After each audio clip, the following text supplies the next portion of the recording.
Ever wondered how law enforcement actually work as an organization? Who gives orders, who follows, and why it matters for safety and justice? Today, we'll break down the essentials of law enforcement organization, administration, hierarchy, management functions, and the unit that keep operations moving. No jargons, just clean, simple explanation with real-world examples.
Welcome to vlog number 3.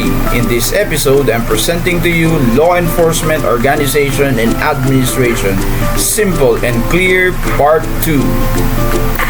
Objectives of this presentation. Number 1. Define and explain key terms related to law enforcement organization and administration, including hierarchy, management function, and principles of efficient management. Number 2. Identify and classify the different functional and territorial units within the law enforcement organization and describe their specific roles and purposes. In number 3, analyze and apply management principles and administrative functions to real-life policing scenarios to promote effective law enforcement operations. Future criminologists, are you ready to take your skills to the next level? Introducing Power Practice, your ultimate companion for the criminology licensure examination. Why wait for 4th year? With Power Practice, you can start building your confidence as early as your 2nd year in Bachelor of Science in Criminology. Packed with practice questions, key concepts, and test-taking strategies, this material helps you boost your knowledge, sharpen your skills, and gauge your readiness for the big day. Whether you're preparing for a class, major exam, or the ultimate challenge, the licensure exam Power Practice has got you covered.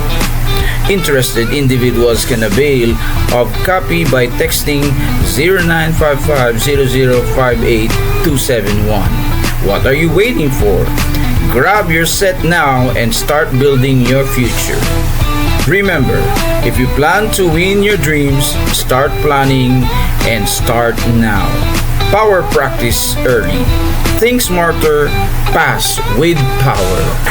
Section 1. Core Definitions. 1.1 Administration. Administration is an organizational process of turning objectives and plan into action focused on internal efficiency. Administration is equal to implementing goals efficiently. Example, Think of planning patrol schedules, setting procedures, and streamlining report flow. 1.2 Organization. Organization is a group of people working together for a common goal.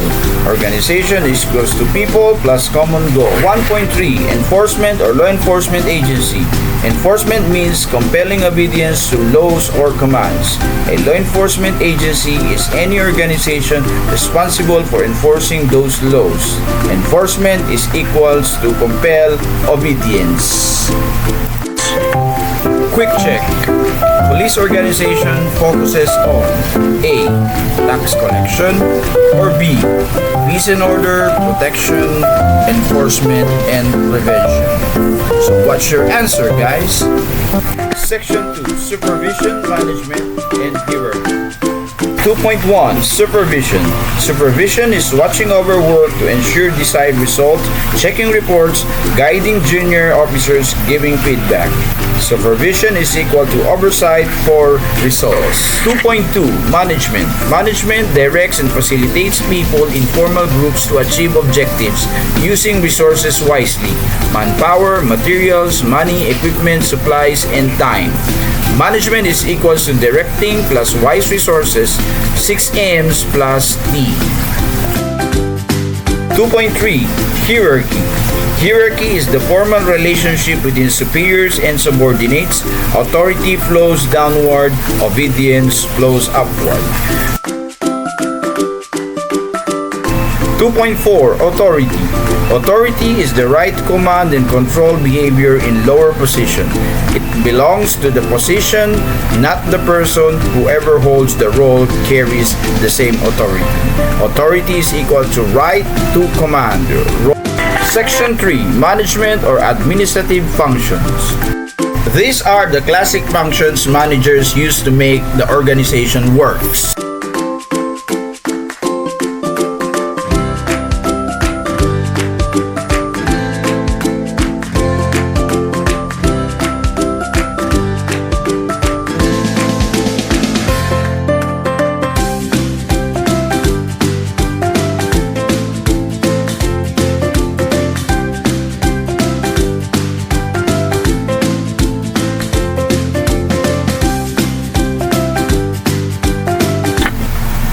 Power up your forensic photography.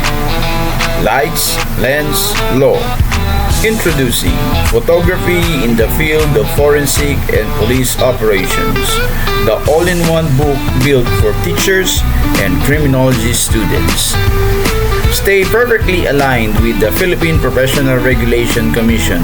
This book includes a table of specification based on PRC guidelines, so your lesson and reviews hit every competency that matters. Teaching Forensic 101, Forensic Photography. We've got a ready-made TOS for the subject plug and teach convenience that saves your hours and preparation. Make learning hands-on with laboratory activities that simulate real casework, evidence handling, scene documentation, and photographic techniques from field to file. And assess with confidence. Each activity comes with evaluation sheets and rubrics, so performance is clear, fair, and measurable. For teachers, it's complete teaching kit. For students, it's a field-ready guide that builds skills you can use on day one. So what are you waiting for? Avail now and get your copy. Text or call 0955-0058-271. Powered by Providence Group, your friendly 21st century criminology, security, review, and research company. Power up! So level up your love and lecture with photography in the field of forensic and police operation. PRC aligned table of specification, a ready-made TOS for Forensic 101, plus lab activities and evaluation rubrics that makes teaching and learning effortless. Perfect for teachers and students who want real-world readiness. Avail now. Text or call 0955-0058-271. Powered by Providence Group. Power Up. Section 4. Principles of Efficient Management.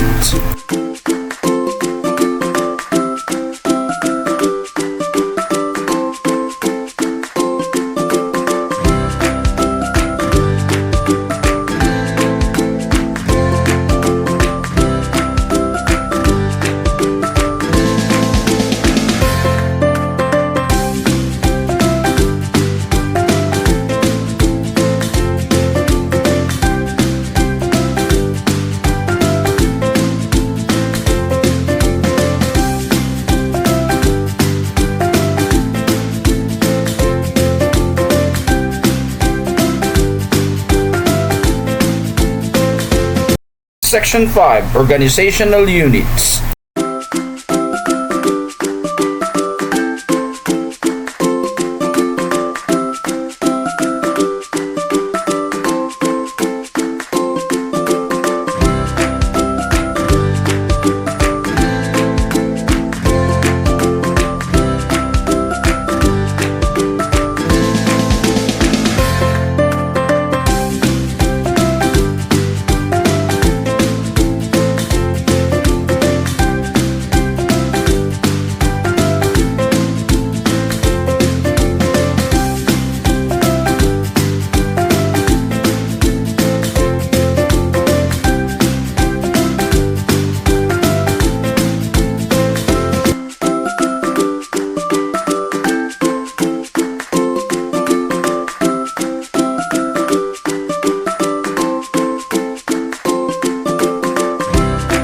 If this helped, hit like, subscribe, and share.